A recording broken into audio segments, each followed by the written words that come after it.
नारियल के जन्म की कहानी।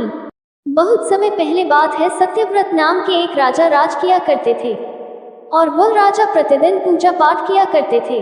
उनके पास किसी भी चीज की कमी नहीं थी। वह धन दौलत से लेकर हर प्रकार की सुविधा से संपन्न थे और इसके बावजूद भी राजा की एक अभिलाषा थी जिसे वह पूर्ण की चाह रखते थे। दरअसल राजा सत्यव्रत को किसी प्रकार से स्वर्गलोक जाने की इच्छा थी। वह अपने जीवन में कम से कम एक बार स्वर्गलोक के सौंदर्य को देखना चाहते थे, लेकिन उन्हें इसका मार्ग नहीं पता था। ऐसी ही कहानी वीडियो देखने के लिए वीडियो को लाइक करें और कमेंट में जरूर लिखें कि किस प्रकार की कहानी वीडियो देखना पसंद करते हो। और इधर दूसरी तरफ ऋषि विश्वामित्र अपनी तपस्या के लिए घर से बाहर निकले।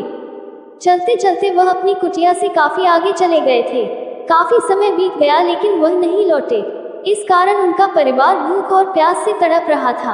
राजा सत्यव्रत को जब ये पता चला तो उन्होंने ऋषि विश्वामित्र के परिवार के पालन पोषण की जिम्मेदारी ले ली। कुछ समय बाद जब विश्वामित्र लौटे तो वे अपने परिवार को कुशल देखकर काफी प्रसन्न हुए। उन्होंने पूछा कि उनकी अनुपस्थिति में किसने उनकी देखभाल की। इस पर ऋषि के परिवार वालों ने बताया कि राजा ने उनके पालन पोषण की जिम्मेदारी उठाई थी। ये सुनकर ऋषि विश्वामित्र तुरंत राजमहल पहुंचे और राजा से मुलाकात की। वहां पहुंचकर उन्होंने सबसे पहले महाराज को धन्यवाद कहा। इस पर राजा ने ऋषि अपनी इच्छा पूर्ण होने का आशीर्वाद मांगा। राजा की बात सुनकर ऋषि विश्वामित्र ने कहा, बोलिए महाराज, आपको क्या वरदान चाहिए। तब महाराज ने कहा, हे मुनि, मुझे एक बार स्वर्गलोक के दर्शन करने हैं। कृपा करके मुझे वहां जाने का वरदान दें। राजा की प्रार्थना सुनकर ऋषि विश्वामित्र ने एक ऐसा रास्ता बनाया जो स्वर्गलोक की ओर जाता था। ये देख राजा सत्यव्रत बहुत खुश हुए।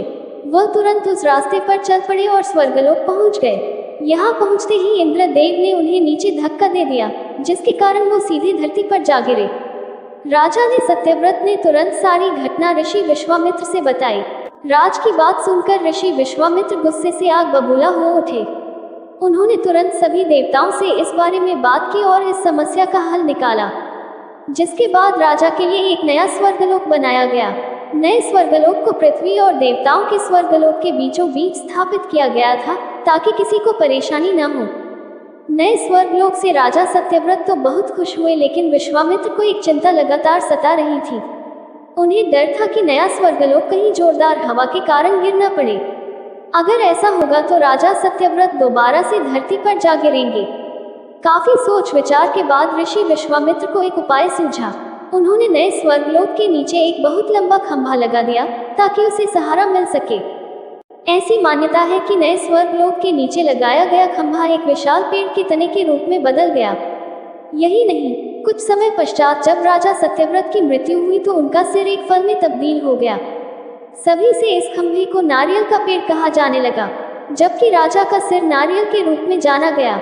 यही कारण है कि नारियल का पेड़ इतना लंबा होता है। ऐसी ही कहानी वीडियो देखने के लिए चैनल को सब्सक्राइब करें। धन्यवाद।